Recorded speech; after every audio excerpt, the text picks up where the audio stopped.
Khan career study channel पर आप लोग का स्वागत है। 12th एनसीईआरटी बायोलॉजी का सबसे लास्ट चैप्टर आप लोगों के सामने है, जिससे आप लोग रिवीजन करेंगे और 2026 में अधिक से अधिक एग्जाम में नंबर लाएंगे।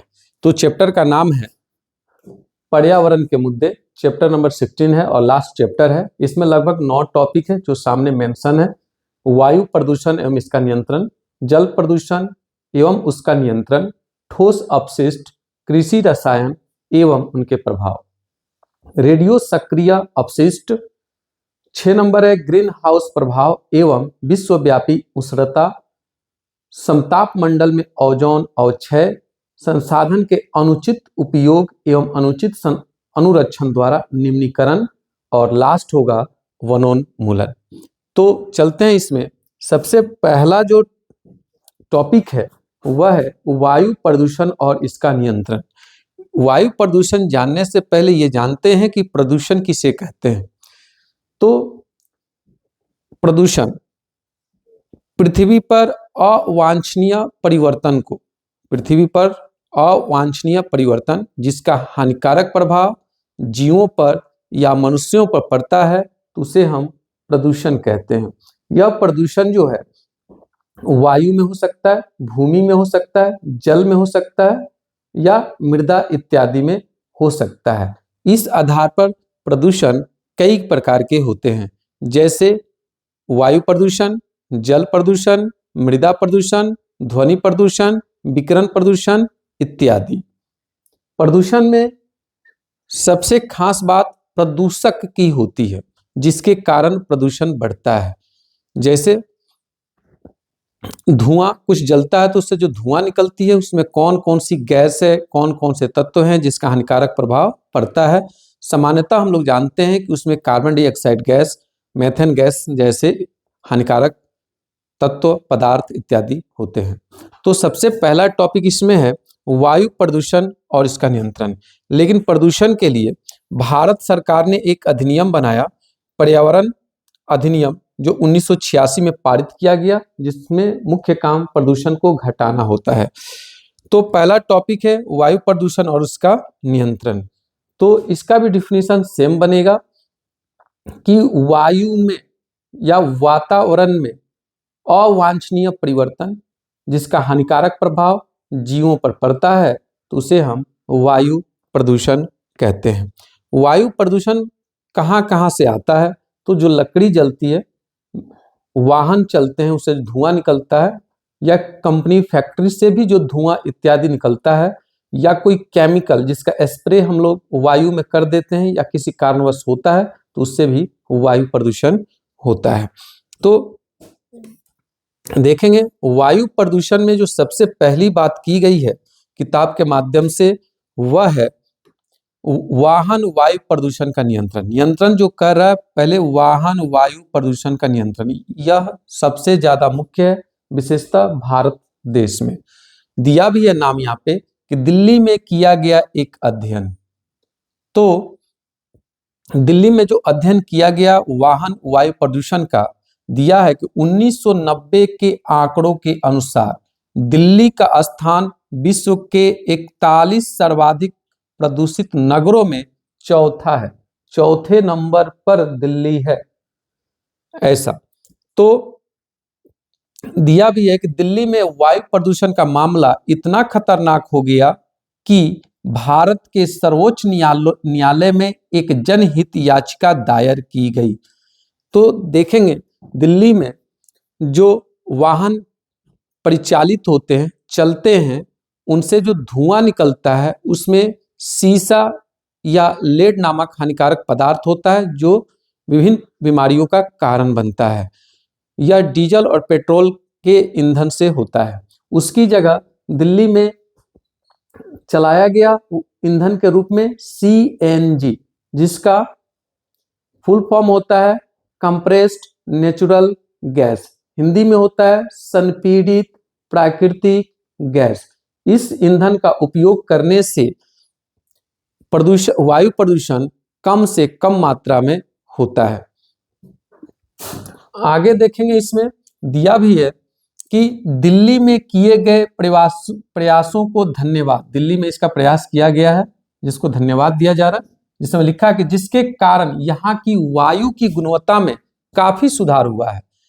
आकलन दे रखा है, एक आकलन के अनुसार 1997 से 2005 तक दिल्ली में दो गैस का नाम है कार्बन मोनोऑक्साइड और सल्फर डाइऑक्साइड के स्तर में काफी गिरावट आई है।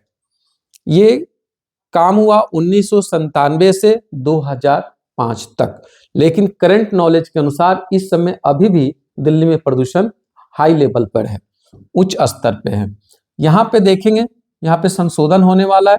भारत में वायु प्रदूषण निरोध, एक नाम होगा वायु प्रदूषण निरोध एवं नियंत्रण अधिनियम 1981 में लागू हुआ, लेकिन इसमें 1987 में संशोधन कर शोर यानी उच्च स्तर पर ध्वनि के उत्पादन को वायु प्रदूषण के रूप में सम्मिलित किया गया है। यानी शोर जो है, ध्वनि प्रदूषण जो है, उसे वायु प्रदूषण में शामिल किया गया 1987 में संशोधन करके। तो अब आगे देखेंगे हम लोग। तो इस तरह से वायु प्रदूषण कंप्लीट होता है। वायु प्रदूषण के कारण विभिन्न प्रकार के बीमारी, रोग इत्यादि उत्पन्न हो जाते हैं। श्वास लेने में दिक्कत, फेफड़ा का दिक्कत, इस तरह का। तो अब जो अगला जो टॉपिक है वह है जल प्रदूषण और एवं इसका नियंत्रण। जल प्रदूषण का डिफिनीशन ठीक वायु प्रदूषण जैसा ही बनेगा कि जल में होने वाले अवांछनीय परिवर्तन जिसका हानिकारक प्रभाव जलीय जीवों के साथ साथ मरुस्थलीय जीव इत्यादि पर पड़ता है, तो उसे हम जल प्रदूषण कहते हैं। जल में प्रदूषण कैसे हो जाता है, जल प्रदूषित कैसे होता है, तो किताब ने मेंशन किया है कि घरेलू वाहित मल और औद्योगिक बहिस्त्राव के कारण जल प्रदूषण बढ़ता है। इसके लिए भी एक नियम भारत सरकार ने बनाया था 1974 में जल प्रदूषण निरोध एवं नियंत्रण अधिनियम पारित किया गया था, जिसका मुख्य काम जल को प्रदूषित करने से बचाना था। तो देखेंगे दिया घरेलू वाहित मल और औद्योगिक बहिस्त्राव। तो घरेलू वाहित मल, तो इसको एक शब्द में वाहित मल जल बोलते हैं। गांवों के घरों से, शहरों के नालों से या कंपनी फैक्ट्री के द्वारा बहिस्राव से उत्पादित हानिकारक जल या नाले की पानी को अंततः हम लोग नदियों में बहा देते हैं, जिससे नदियों का जल प्रदूषित हो जाता है। तो वाहित मल जल को नदियों में प्रवाहित करने से पहले उसका नियंत्रण करना चाहिए, उसका उपचार कर देना चाहिए। उपचार में 2 टंकी बनाई जाती है, 2 टंकी बनाते हैं उपचार में, 2 टंकी, तब उसे नदियों में प्रवाहित किया जाता है। तब तो सबसे पहली टंकी में शहर के नाले या पानी को इसमें इकट्ठा किया जाता है। उसके बाद इसमें से जो बड़े कंकड़, प्लास्टिक या कचड़े हैं उन्हें छान कर अलग कर लेते हैं और कुछ समय के लिए इसमें छोड़ दिया जाता है, जिससे इसके धुलकर मिट्टी इत्यादि तली में जाकर बैठ जाते हैं। उसके कुछ समय के बाद इसे नल के माध्यम से दूसरे टंकी में प्रवाहित करते हैं। इसमें अब इस वाहित जल में सिर्फ कार्बनिक पदार्थ होते हैं। इस कार्बनिक पदार्थ को के उपचार के लिए इसमें बैक्टीरिया और शैवाल डालते हैं। बैक्टीरिया उस कार्बनिक पदार्थ को अपघटित कर कार्बन डाइऑक्साइड में परिवर्तित कर देता है, जबकि शैवाल जो कि पादप संवर्ग से आता है, वह प्रकाश संश्लेषण क्रिया के दौरान कार्बन डाइऑक्साइड गैस को ग्रहण कर जल का शुद्धिकरण कर देता है और इसे हम अंततः नदियों में बहा देते हैं, बहा सकते हैं। इस तरह से जल प्रदूषण का नियंत्रण होता है। अब आगे देखेंगे तो जल प्रदूषण में सबसे इंपॉर्टेंट एक और चीज होता है कि जब जल प्रदूषित होता है तो BOD बढ़ जाता है। BOD। BOD का मतलब होता है बायोकेमिकल ऑक्सीजन डिमांड। ऑक्सीजन का डिमांड बढ़ता है, प्रदूषण होने से ऑक्सीजन की कमी हो जाती है, तो उस जलीय जीवों को जीवन यापन के लिए ऑक्सीजन का डिमांड बढ़ता है, तो उसे BOD कहते हैं। यह विशेषता तो एक तालाबीय पौधा जलकुंभी के कारण भी BOD बढ़ जाता है, बायोकेमिकल ऑक्सीजन डिमांड बढ़ता है।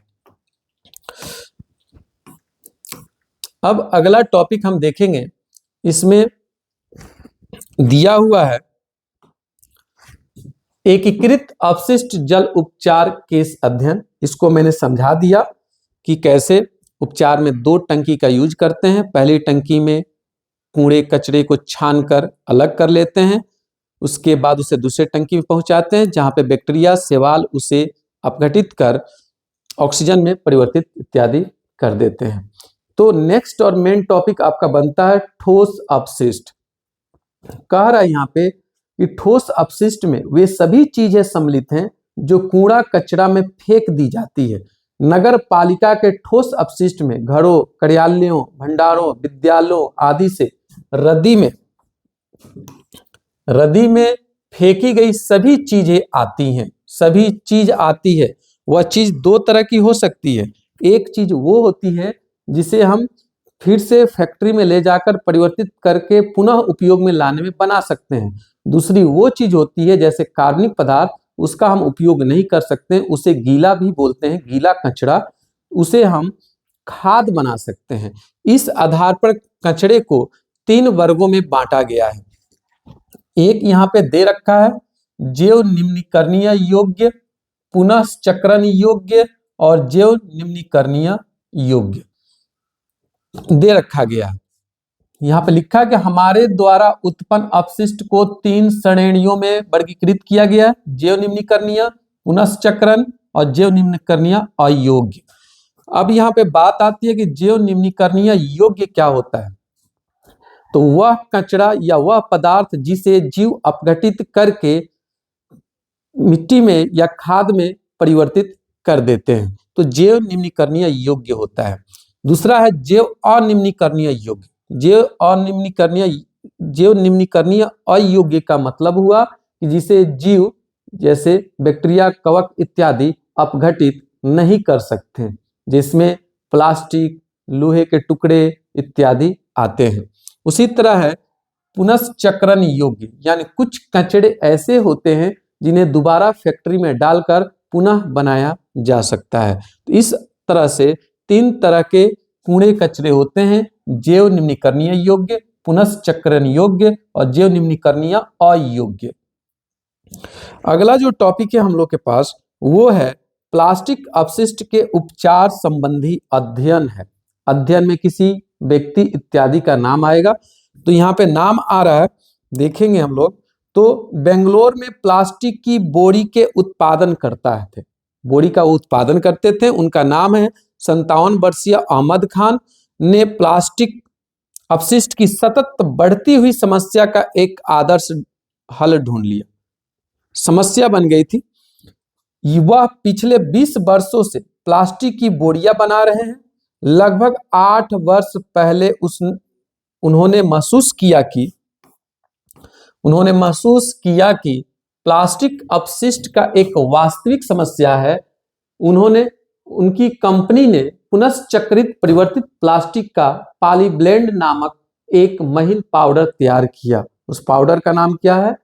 पॉलीब्लेंड नामक एक महीन पाउडर तैयार किया, जिससे पुनः प्लास्टिक बनाई जा सकती है।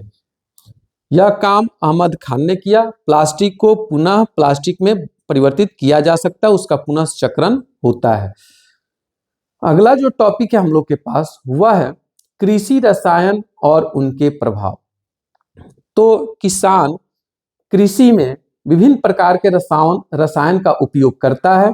वह रसायन अकार्बनिक इत्यादि होते हैं। दे भी रखा है कि अकार्बनिक उर्वरक है, रासायनिक उर्वरक हैं, पीरकनाशी हैं, कवकनाशी, शाकनाशी इत्यादि केमिकल का उपयोग हम लोग या किसान कृषि में करते हैं, जिससे मृदा भी प्रदूषित होता है और वर्षा होने के बाद जब वह नदियों में पहुंचता है जल के माध्यम से, तो जल भी प्रदूषित होता है, जिसका हानिकारक प्रभाव जलीय जीव और इत्यादि पर पड़ता है। अगला टॉपिक इसमें दे रखा है जैव खेती। जैव खेती क्या है?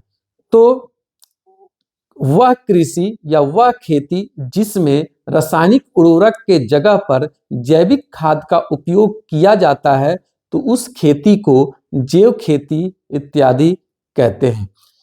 जिसमें हम लोग पहले भी पढ़ चुके हैं कि नाइट्रोजन के स्थिरीकरण के लिए साइनोबैक्टीरिया, एनावेना, एजोबैक्टर, नास्टाक इत्यादि का उपयोग होता है। तो ये सब जैव खेती में आ जाते हैं। मवेशियों के मल मूत्र भी जैविक खेती में या जैविक खाद में उपयोग होता है, तथा पेड़ पौधे के अपशिष्ट पदार्थ भी सड़ गल कर जैव खेती में मदद करते हैं।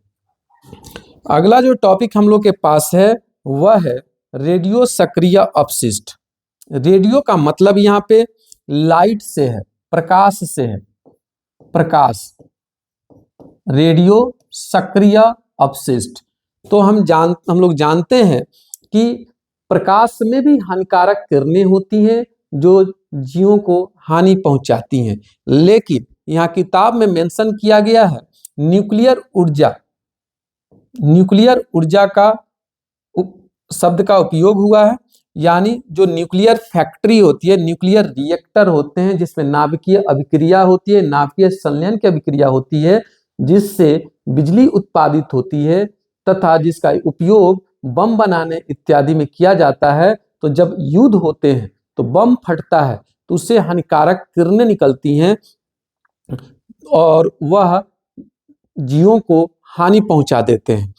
तो इसमें कर रेडियो सक्रिय अपशिष्ट, रेडियो सक्रिय अपशिष्ट। तो रेडियो सक्रिय अपशिष्ट में हम लोग रसायन शास्त्र के अनुसार जानते हैं कि अल्फा, बीटा, गामा ये हानिकारक तत्व होते हैं।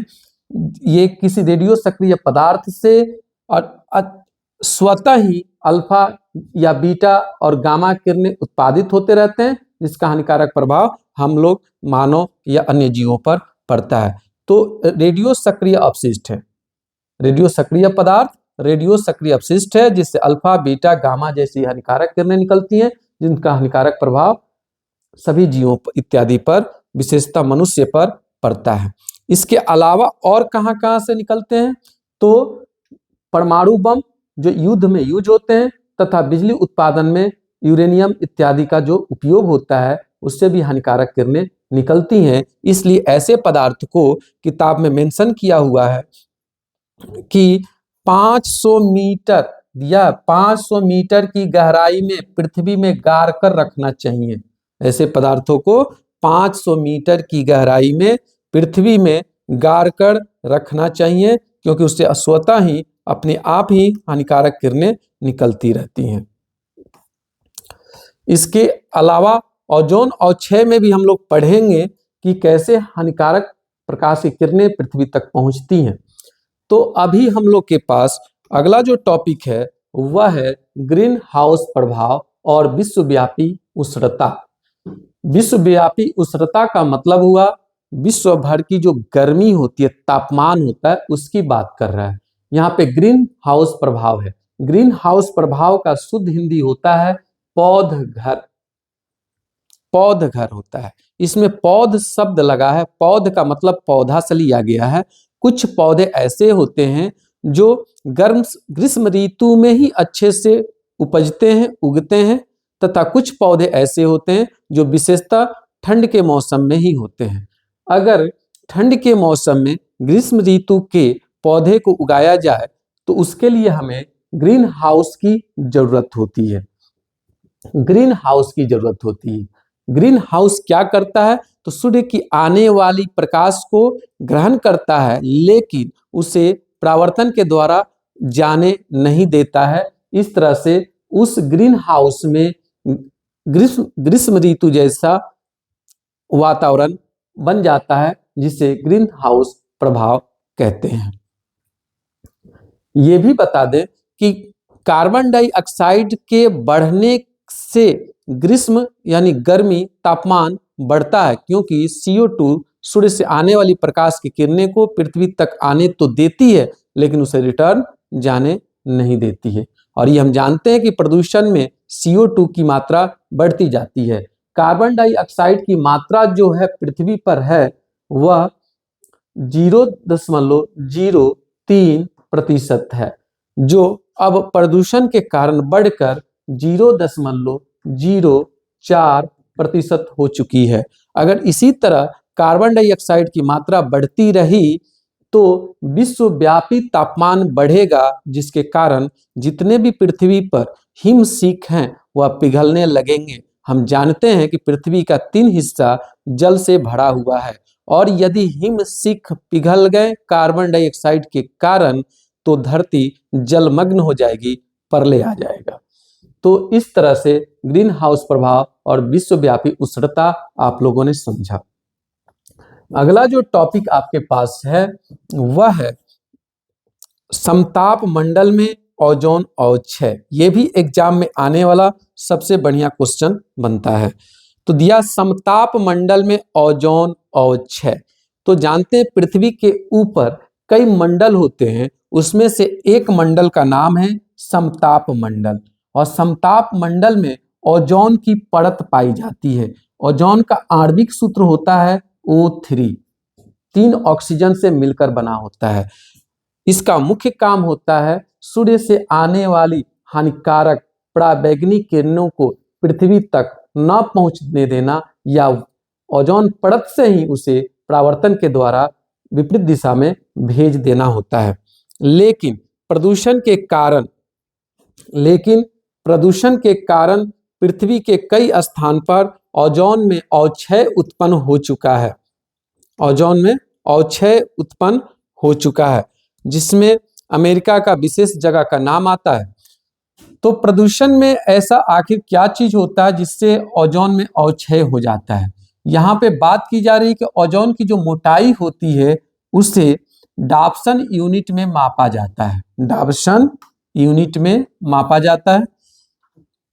इसमें विशेष तौर पर जो केमिकल है, रसायन है जो ओजोन का अवक्षय करता है, उसका नाम है CFC, क्लोरोफ्लोरोकार्बन है, और FC, फ्लोरोकार्बन है। ये ओजोन की परत में छिद्र उत्पन्न कर देते हैं, जिससे सूर्य से आने वाली हानिकारक किरणें पृथ्वी तक पहुंचती है और जीवों तथा मनुष्य में विभिन्न प्रकार के रोग उत्पन्न करते हैं, जैसे मनुष्य में मोतियाबिंद, त्वचा कैंसर, एलर्जी इत्यादि।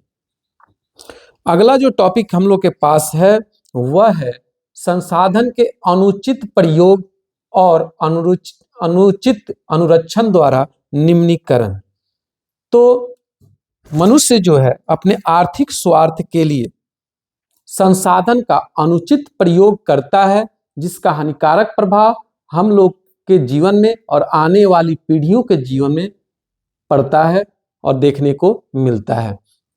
यहाँ पे संसाधन का अनुचित प्रयोग, तो यहाँ पे दे रखा है कि जो मृदा अपरदन है, मृदा अपरदन और मरुस्थलीकरण है। दे भी रखा है कि सबसे ऊपरी मृदा के उर्वर होने में सैकड़ों वर्ष लग जाते हैं, लेकिन मनुष्य के क्रियाकलापों जैसे अधिक खेती करने, आबादित चराई, वनोन्मूलन और सिंचाई की घटिया तरीकों के कारण यह शीर्ष स्तर काफी आसानी से हटाया जा सकता है, जिसके कारण शुष्क भूमि खंड बन जाते हैं। तो यह बात मृदा अपरदन इत्यादि में आता है।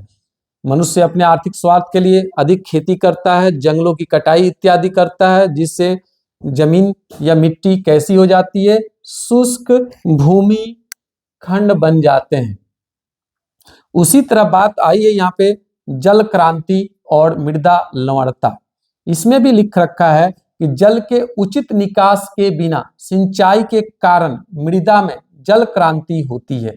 फसल को प्रभावित करने के साथ साथ इससे मृदा की सतह पर लवण आ जाता है। जैसे कि हम लोग जानते हैं कि 3 हिस्सा पानियों से भरा है, जल से भरा है, उसमें भी ज्यादातर मात्रा में समुद्र होते हैं। समुद्र का जल जब हम लोग कृषि में यूज करते हैं तो उस समुद्र के जल में लवण होता है, नमक होता है। जल तो वाष्प बन के उड़ जाता है, लेकिन लवण उसका मिट्टी में ही, मृदा में ही पड़ा रहता है, जिसका हानिकारक प्रभाव फसलों पर पड़ता है। खेत या कृषि क्षेत्र जो है उस्र बन जाता है, उसमें पौधे उग नहीं पाते हैं। तो इस तरह से संसाधन का अनुचित प्रयोग होता है और अनुचित अनुरक्षण द्वारा इसका न्यूनीकरण करना चाहिए। नेक्स्ट टॉपिक हम लोग के पास है, उसका नाम है वनोन्मूलन। वनोन्मूलन है, वनोन्मूलन के नाम से ही क्लियर है कि वनों की कटाई मनुष्य अपने आर्थिक स्वार्थ के लिए, जैसे घर बनाने के लिए, कृषि क्षेत्र बढ़ाने के लिए जंगलों की कटाई, वनों की कटाई करता है, जिसे वनोन्मूलन कहते हैं।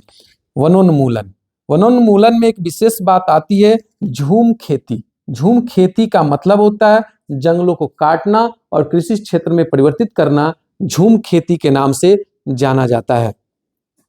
झूम खेती में विशेष नाम आता है काटो एवं जलाओ। विशेष नाम आता है झूम खेती से, हम लोग याद रखेंगे, काटो एवं जलाओ। कृषि में कृषक जंगल के वृक्षों को काट देते हैं, तो काटो और जलाओ जो होता है झूम खेती का मतलब है। झूम खेती का मतलब है। इस तरह से अब हम लोग के पास लास्ट टॉपिक है, वो है वन संरक्षण में लोगों की भागीदारी एवं एक अध्ययन। अध्ययन कार्य यानी फिर इसमें किसी व्यक्ति का नाम आने वाला है। इसमें जिस व्यक्ति का नाम आएगा वो अमृता देवी नाम की स्त्री है। अमृता देवी बिश्नोई नाम आ रहा है, इसमें लिखा भी है कि अमृता देवी बिश्नोई वन्य जीव संरक्षण पुरस्कार देना शुरू किया गया है। यह चिपको आंदोलन से संबंधित है।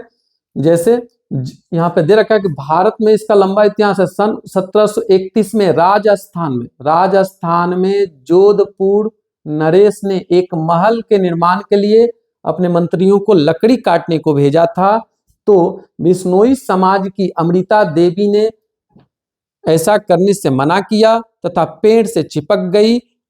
उन राजा के लोगों ने, आदमियों ने, सेवकों ने उस पेड़ के साथ अमृता देवी को भी काट डाला था, जिसे चिपको आंदोलन के नाम से जाना जाता है। उसके बाद उस क्षेत्र के सभी लोग, सभी स्त्रियां आकर पेड़ से चिपक गई, जिसे विशेष तौर पर चिपको आंदोलन के नाम से जाना जाता है। और इसके लिए पुरस्कार के नाम से भी बनाया गया, सम्मान में अमृता देवी बिश्नोई वन्य जीव संरक्षण पुरस्कार देना स्टार्टअप किया गया। तो वन संरक्षण में लोगों की भागीदारी कुछ इस कदर होना चाहिए, पौधे को बचाना चाहिए और पौधे लगाने चाहिए इत्यादि, ऐसा काम करना चाहिए। तो इस तरह से एग्जाम में चिपको आंदोलन भी आपसे पूछा जाएगा। दे भी रखा है कि स्थानीय समुदायों की भागीदारी के महत्व को महसूस करते हुए भारत सरकार ने 1980 के दशक में संयुक्त वन प्रबंधन लागू किया, जिससे कि स्थानीय समुदायों के साथ मिलकर काफी अच्छी तरह से वनों की रक्षा और प्रबंधन का कार्य किया जा सके। इस तरह से सरकार भी इसमें सहयोग करती है, लेकिन इसमें हम लोग को भी सहयोग करना चाहिए। इस तरह से हम लोग का एनसीईआरटी 12th का बायोलॉजी फुल कंप्लीट होता है, जिसे एग्जाम के रूप में आप देखेंगे और समझेंगे, रिवीजन करेंगे। कमेंट में जरूर क्वेश्चन पूछेंगे, जिसका आंसर हम देंगे, और इसके बाद हम लोग प्रीवियस ईयर क्वेश्चन का आपके सामने रखेंगे, जिसका सॉल्यूशन भी देंगे, और एग्जाम में 100 में 100 लड़ेगा। आप लोग इसकी तैयारी करें। धन्यवाद।